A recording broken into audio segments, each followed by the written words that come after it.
Connect Tripletex to any AI assistant with Peliqan's MCP server.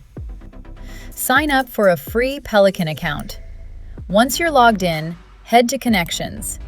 You get a built-in data cache right out of the box.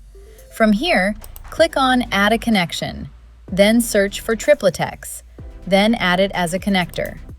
As soon as the connection is established, a pipeline is created automatically. Your data is instantly available as tables inside the data cache, ready for your AI assistant to access without delay. Now open your preferred AI assistant, for example, Claude. Head to Customize, then Connectors. Click on Add Connection and select Add Custom Connector. Enter a name and the Peliqan MCP URL and click on Add. That's it! Claude is now connected to your Tripletex data and can read it instantly. Just describe what you need, and Claude will query your data through the Peliqan MCP, or even take actions like creating a draft invoice for customer Acme. Real data, real answers. Try it at peliqan.io.